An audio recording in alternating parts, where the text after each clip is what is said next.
third phase of moon.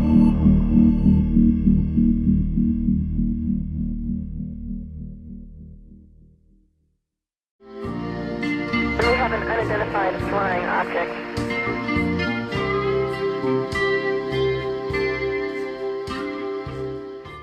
So that would be one definition. There's a second definition that I like to work on, and it's a little bit more subtle, and it goes like this. From the 1950s on, at least into the mid-80s, and it hasn't exactly stopped, when a contactee claims that he or she is in conversation with an extraterrestrial civilization, what is it that they say? Well, they say that we on Earth need to stop the testing of nuclear weapons. We need to disarm. We need to take the kind of political action necessary to defuse the bombs that threaten us with world war, especially nuclear war. And more recently, extraterrestrials are said to be telling our Earthlings that they're very concerned about the ecological health of our planet and that we need to take some responsibility for taking care of the life that is here on our planet. And these messages, to me, look a lot like the kinds of messages that the prophets of ancient Israel would have delivered. It's just that now they come from the mouths of aliens who are visiting us. And I want to say that's a good message. And I want to say that the quality of that message, namely that we should for world peace and for ecological health, that's a good message. So if I'm going to talk about UFOs being God's chariots, I think that's that second sense in which I would like to say, yeah, I think UFOs could be God's chariots. And to me, that's a little bit more important than perhaps the ancient astronaut theory. You know, one thing I take from the famous movie, The Day the Earth Stood Still. Okay, Earth, we have a 4.5 billion year history. The dinosaurs had their reigns for millions of years, and in that 4.5 billion year range, you know, Homo sapien is just such a tiny snippet of the time. And when ETs are coming here and telling us what we need to do to preserve the planet, to stop this nuclear testing and blowing up, not because I think the nuclear weapons don't just affect the planet. I think they affect the entire universe and possibly other dimensions, which is why I think they started showing up more en masse, but also to protect the other species. And one of the things in that movie, The Day the Earth Stood Still, is that the ET is specifically in this newer one with the Keanu Reeves, I don't remember his name, Klaatu or something. He said that, you know, this is not your planet. And that's a very good statement. That's right. We are just, yes, we live here, but we are just visitors. You know, we're the caretakers, the current caretakers, because before us there was, you know, other living organisms. There was the dinosaurs. Before that, for millions of years, there were the trilobites. Now it's the humans' time. So I think we're replaceable in that sense. If we screw this up, I think they are having a contingency of possibly repopulating it with these hybrids. And speaking of hybrids, what do you think about that? Do you think the reason they're making these hybrids is to upgrade our DNA, or do you think it's to help them, or do you think it's to repopulate Earth after we destroy ourselves? Well, that's a good question. But Dr. J, I'd like to go back to The Day the Earth Stood Still. I'm glad you brought up that movie, because I think in all of these years there have been only 2 movies that are authentic UFO movies. And the first one is The Day the Earth Stood Still in 1951.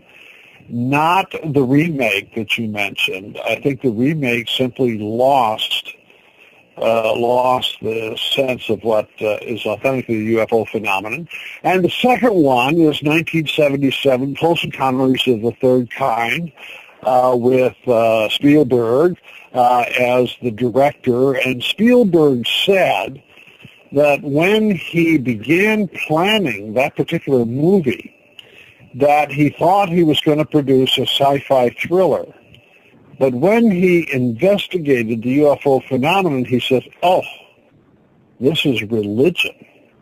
Now, I trust Spielberg. He's got that sort of artistic sense.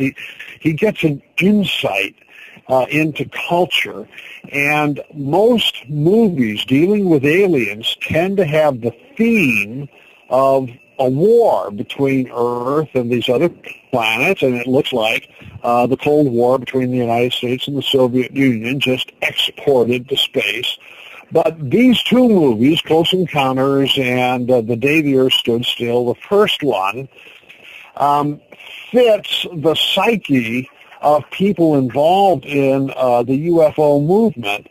And it's so important to see how in the first movie, which is a little bit more clear than the 1977 movie, the first movie, notice that Klaatu, who visits us from outer space, tries to get world peace on the part, and he tries to do it through bringing together the leaders of the various nations, the presidents and the kings and things like that. And that utterly fails, because the politicians cannot get their act together in behalf of world peace. So what does he do? Well, he goes to a second group, and these are the scientists. Note where he doesn't go.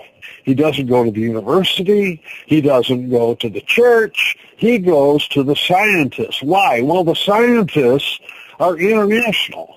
And if you may remember that great final scene on the mall in Washington where Klaatu is giving a speech and the scientists are sitting there in their chairs, they're of different races, they're men and women, we have Sikhs in their turbans.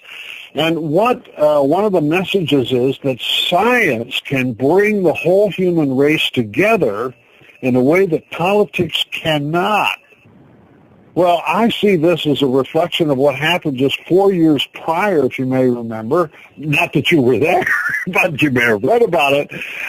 Namely, that after the United States dropped the bombs on Hiroshima and Nagasaki to end World War II, that there was a big controversy about what should happen with nuclear knowledge, the knowledge of nuclear fission.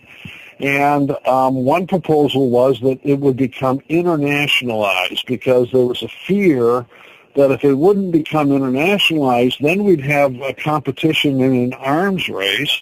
And Harry Truman said, no, we won't do that. And so this was an enormous failure on the part of our political leadership. And even though the scientists gave us the bomb, gave us the potential for self-destruction, they also are pictured in that movie as the potential saviors of the planet. And I think what's so important is that as the UFO phenomenon then winds its way over the next 6 decades, that one of the chief images that we get of the UFOnauts who visit us is that they look kind of like scientists. They're gray, and they don't have much emotion, and they go about their work as if they were doing research. In fact, how many abduction cases do we have, which includes the ones that you had just mentioned, the hybridization cases?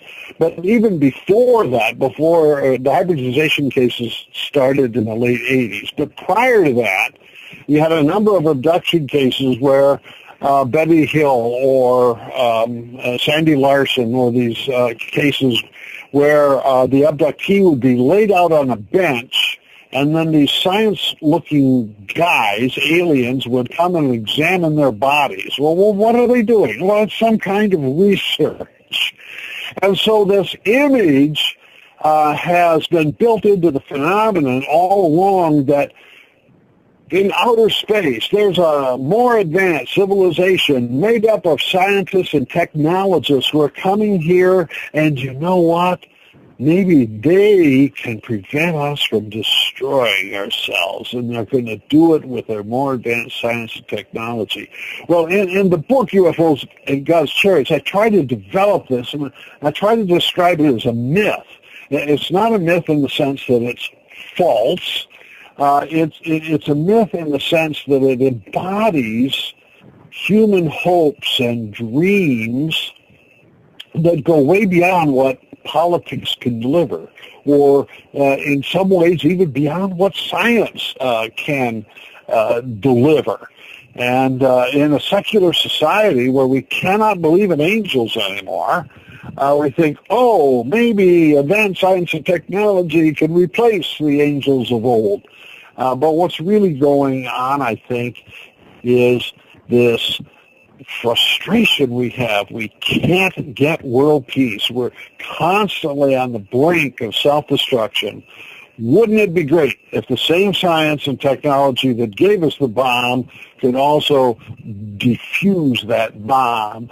And so that's the kind of God's Chariots theme that I sort of work through the phenomenon, not just, abductions, but also what's going on with the lights in the sky and the radar trackings and the UFO religious groups and all of that kind of thing. I'm just trying to kind of put all that stuff together. And this little battle we have about who is the true scientist, those NASA and SETI people, are they the true scientists? Or are the UFO nuts and bolts researchers the true scientists because they're more open-minded? And I think all of that is part of this grand phenomenon I call the UFO phenomenon. I think I talked too long there, didn't I? No, not at all. This is exactly what we want to get. This is the kind of information that we have you on for. And, you actually brought up a good point, and this leads to the next question. Well, it's actually two. I want to go back to the ETI myth soon, but will these visitors from an advanced civilization in outer space bring salvation to Earth in the form of more advanced science, technology, medicine, and ethics? Yes, that is what some people hope.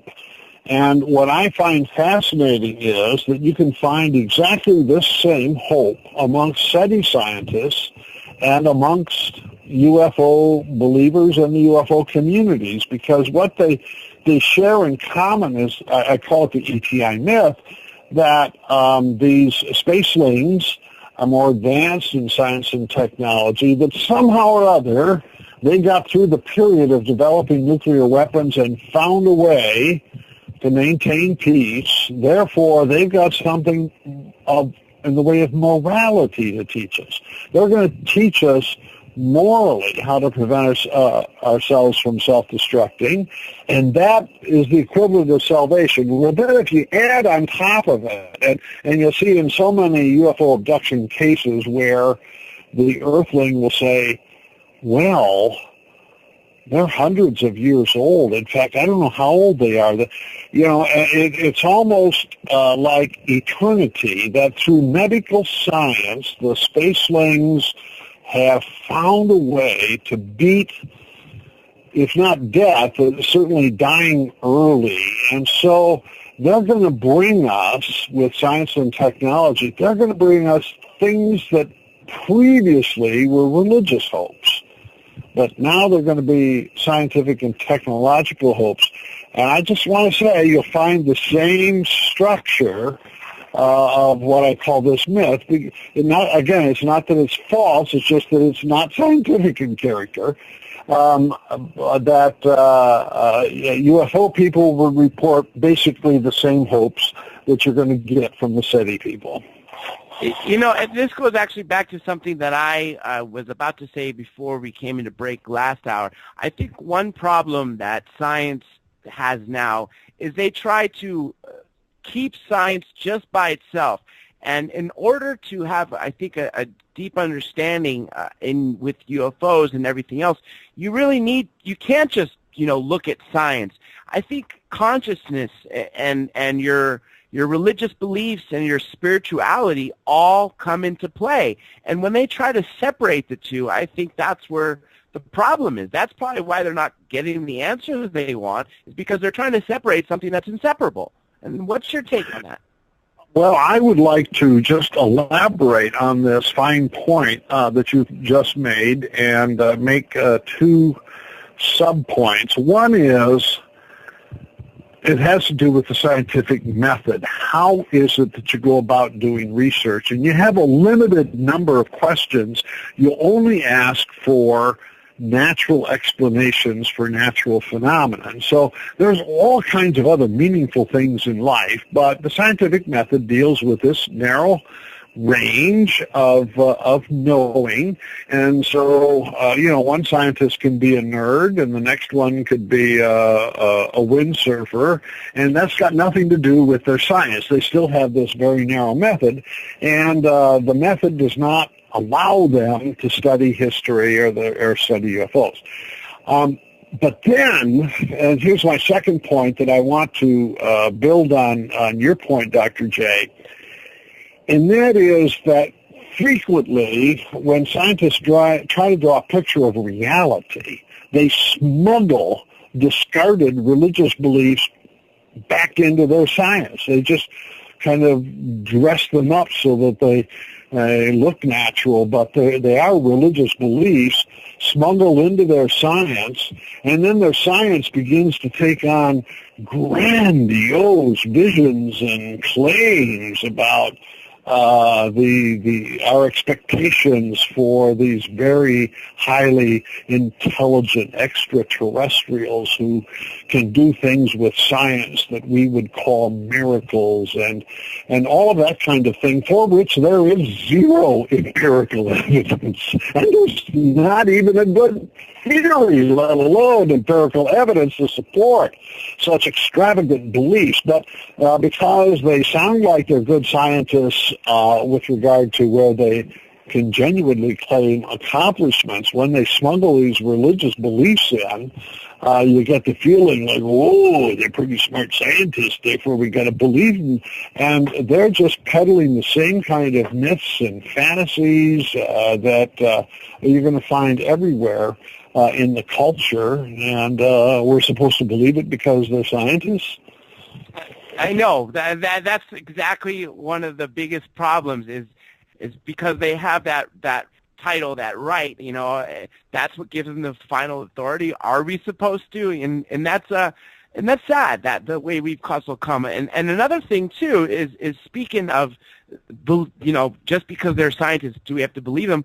I think sadly the way our society, now this is taking a little turn, but sadly the way our society has become, in order for somebody to believe something, it has to appear on the mainstream news and usually said by a politician, or if it's a science fact, it has to be said by a scientist from a notable university, usually backed by politicians. So, for instance, I think for UFOs, the only way people are going to believe is if the President of the United States says it. But if he doesn't say it, you could provide all the evidence in the world, but people won't. And that brings us to our final break.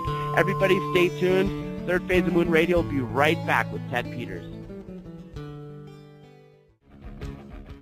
Welcome back to the final leg of Third Phase of Moon Radio. I'm your host, Dr. J, and we have been speaking to Professor Ted Peters, author of UFOs, God's Chariots. I'm going to let him do his plugins real quick, but let me give everybody some announcements. First, do not forget the contest, exclusive Revolution Radio Third Phase of the Moon contest.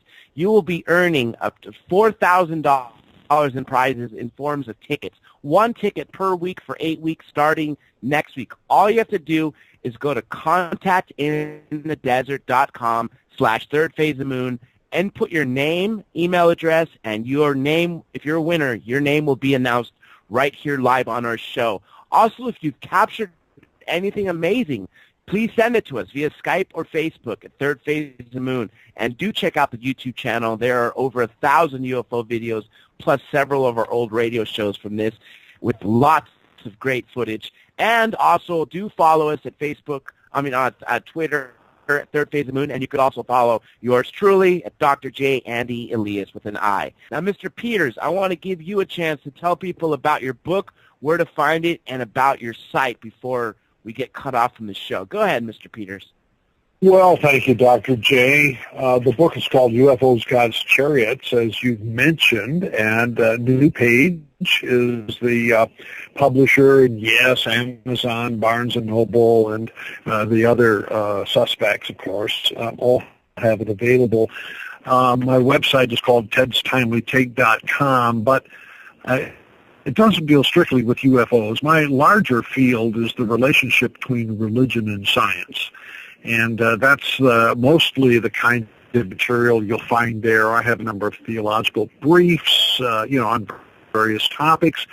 And an item that I don't think we've mentioned but could be of interest to some of your listeners is the Peters ETI Religious Crisis Survey. It raises this question that what would happen. And actually, Dr. J, you raised this earlier with reference to President Eisenhower. What would happen if we had confirmation or gained confirmation that there is an extraterrestrial intelligent civilization? What would happen to our culture, our social structures, etc.? And specifically, what would happen to religious belief? And in this study, and I summarize it briefly in the book, but it's online, the entire study with all of the data, I asked people in a survey if we could confirm the existence of extraterrestrial intelligent creatures, how would this affect your own religious beliefs? Would you face a crisis? Would your religious beliefs collapse? And actually it wasn't to my surprise, but I think it'll be to the surprise of many. Overwhelmingly, we're talking about 90% plus of the respondents said, no, my faith, my religious beliefs would not suffer a crisis. Either they were neutral or they were quite affirmative of the possibility. Had one Protestant say, I'd share a pew with an alien any day. I love that one. When it comes to Roman Catholics, mainline Protestants, and evangelical Protestants, which in this case includes fundamentalists, all of them were just about the same, 92%. Are saying, no, I'm not going to have a problem. When it comes to the Buddhists and the Mormons, it's like 100%. I mean, there wasn't a single Buddhist or a single Mormon who said that they would have some trouble with this item. We didn't have enough Muslims and Hindus to be statistically significant. Nevertheless, we got comments from those who responded to the survey, and we got the standard comment, this universe is really big, there's no reason for us to think that our little planet is all alone, and a couple Muslims said, I'm sure that Allah wants more than just us earthlings to glorify God. So let me just say that this was so overwhelming, and the data is there for anyone to look at. Now, let me just add an interesting caveat.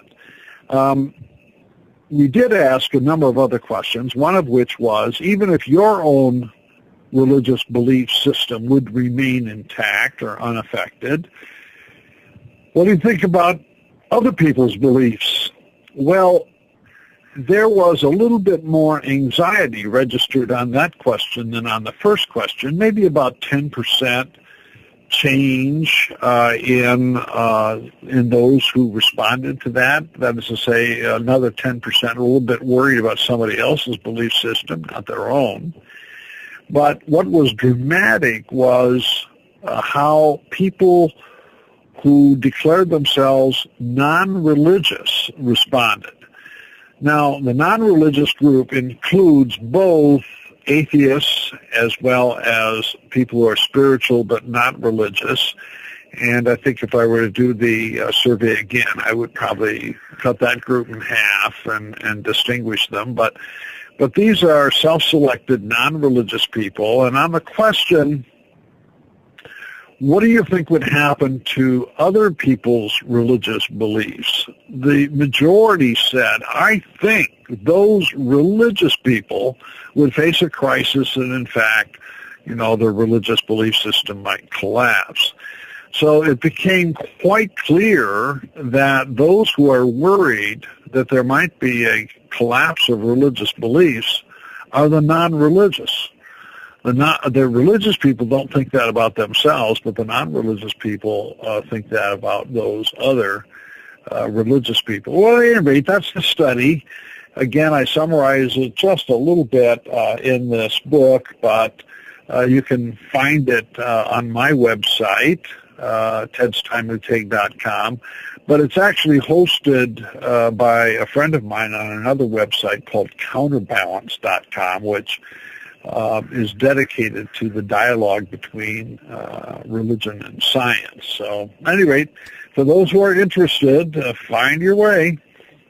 You actually answered the question I was going to ask you, which was about your ETI Religious Crisis Survey, and I think it's so ironic and true of what you said, that the non-religious, the atheists, are more worried about what they think the religious, the people who have a religion are going to have their religion collapse, when it's actually, as your data showed, that's not the case. And one thing I thought that was really interesting is when you mentioned that there was no problem whatsoever with 100% of the Mormons. I think that fits in line perfectly, because in their religion, the angel Moroni, could, if you go back a few hundred years, the term angel was being used. Now we're using the term grays or extraterrestrials or extra dimensional. Maybe Moroni was an ET, and maybe that's why they are so open to it. And of course, I figured the same thing with the Buddhists and the Muslims too.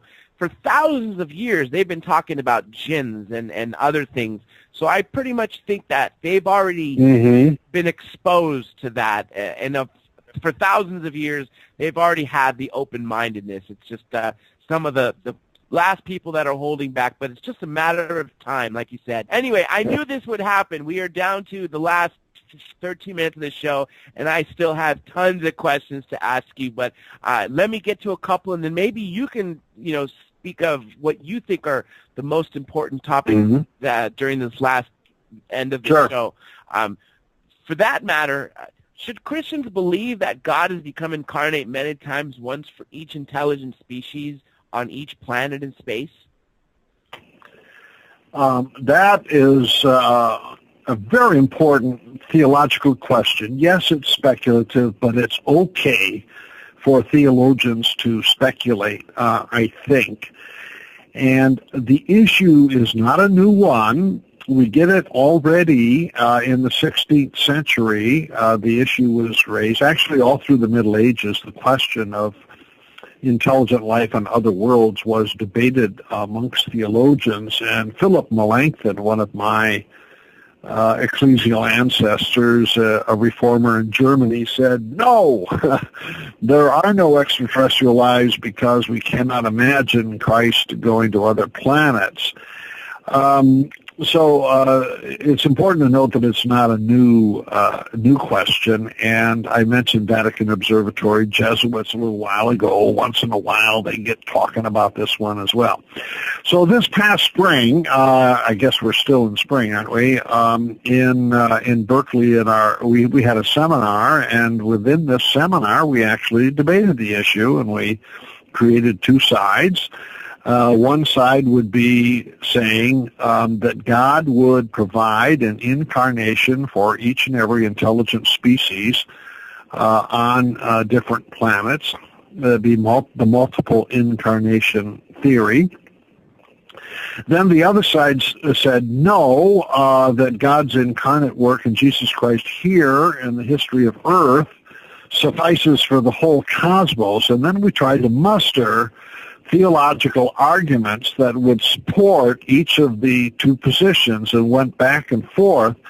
And one of the things that we teased out of it is this, that your answer has to do a little bit with what you think the purpose of God's incarnation is. If you think the purpose is basically revelation, that is to say that in the incarnation in Jesus Christ, we learn something that has always been true about God, namely that God is gracious. God creates the universe out of love. God has promised a redemption of all that is in creation, and in this case it would be universe-wide creation. If the purpose of the incarnation is to reveal that truth, then that would support the idea of multiple incarnations, that God would want to engage in that sort of revelatory work wherever there would be intelligent beings who receive it and appreciate it. The other position, the one that says, oh no, one Jesus Christ is enough for the whole cosmos, seems to imply that what is important there is the work of Christ, what Christians frequently call the atonement, the achievement of salvation, that somehow or other God's work in Jesus Christ changed the nature of reality, an ontological change, to use a philosophical word, and that now, because of this act, that the whole of the physical world is open for renewal, open for the new creation, open for the kingdom of God in a way that it wouldn't have been without. So if that is the reason for the incarnation, then it wouldn't matter which planet it occurred on, just so it occurred somewhere. Anyway, I just want to report that we went back and forth and debated on this. We had our students take positions and write papers, and that's about as far as we've got. I can't tell you which position is better than the other. I can report, however, that there are critics of Christianity, and I'm thinking here of Paul Davies, a colleague and a friend at Arizona State University, who's a physicist and an astrobiologist and highly respected in the field of science and religion. And Paul insists that the idea of multiple incarnations is absurd, that we'd have to have a planet-hopping Christ that races around the universe. I don't find it absurd, but Paul does. And when I tell him that I've run this survey, actually he's looked at my survey materials, and we find that Christians, just right along with other religious people, seem to have little or no, relatively little problem with the prospect of extraterrestrials. Paul insists, well, they might have answered the survey that way, but when push comes to shove, we'll see that their faith is not strong enough to tolerate it. And the reason is that they can't answer this question that you just asked about one incarnation versus multiple. And I'm just reporting here that's where the conversation is going, and we keep dancing to this music. And I think one of the tasks of astrotheology is to explore this. I don't know exactly what the right answer ought to be, but it's a good time for us to be asking questions like this. Agreed. And, you know, with your colleague, Paul, I think that's the issue is it's divided. You know, some people, like you said, you know, believe that what is a Christ-like figure going to hop from Earth to Earth-like planet to another one. Well, what's to say that there isn't, you know, God being on every planet and a Christ figure being on every planet at all times?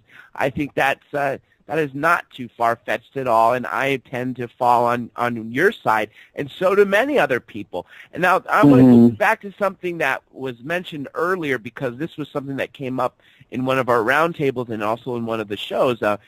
Some people believe that the belief in UFOs itself is a form of secularized religion.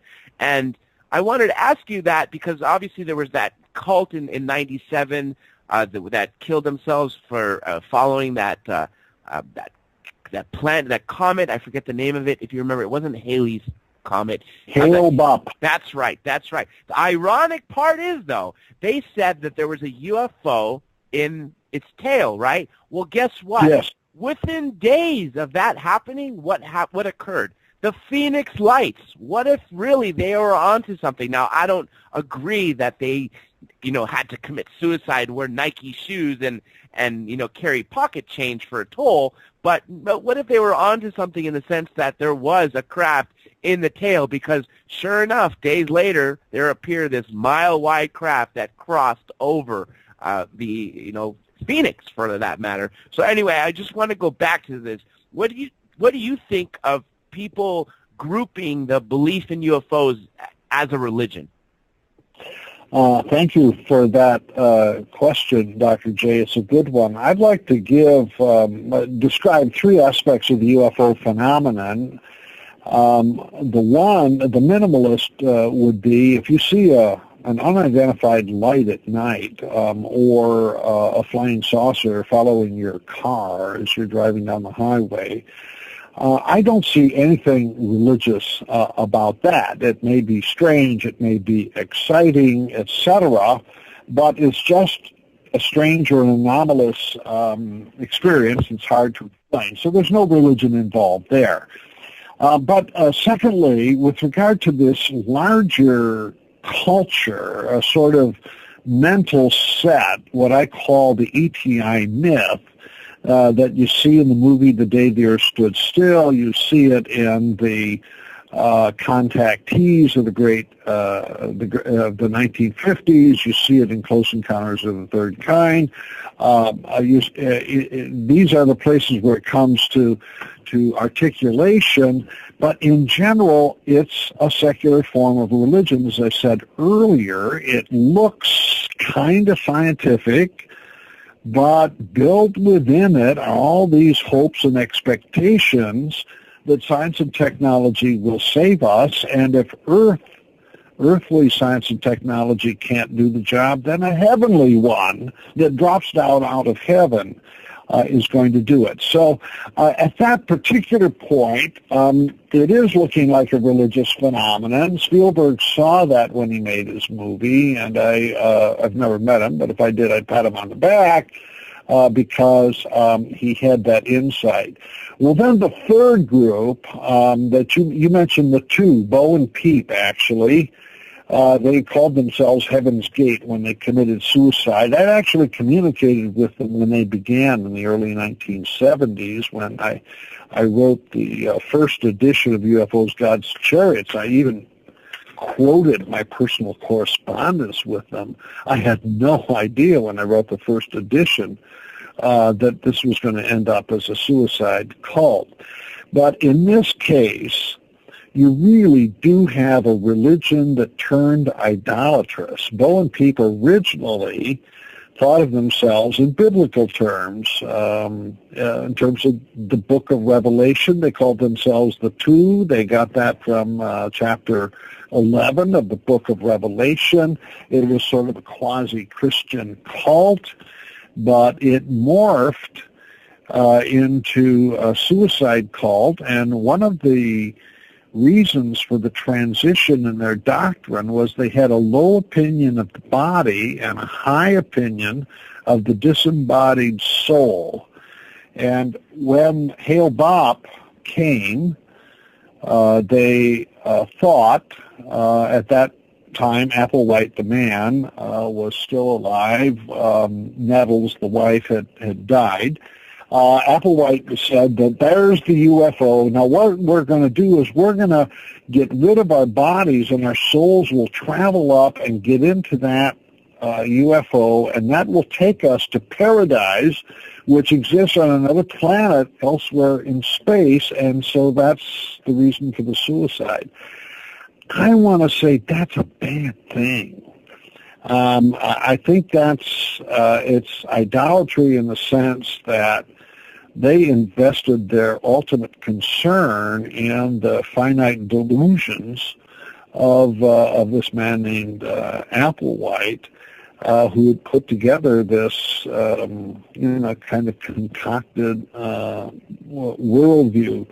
So I want to say that relatively few of us are that extreme, but in terms of the larger culture, and this is one of the points I want to make in my book, those religious elements are present in the UFO phenomenon in a disguised way, and they become visible in an extreme case such as the Heaven's Gate suicide, but they're there in a more latent form, somewhat disguised form all the time, and that in itself is not necessarily unhealthy.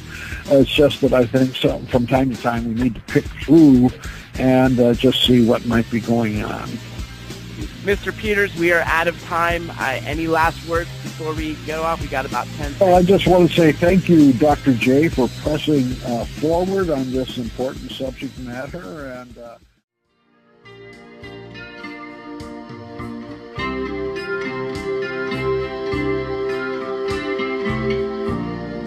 We have an unidentified flying object.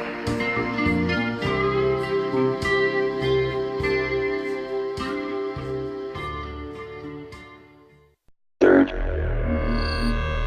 phase of moon.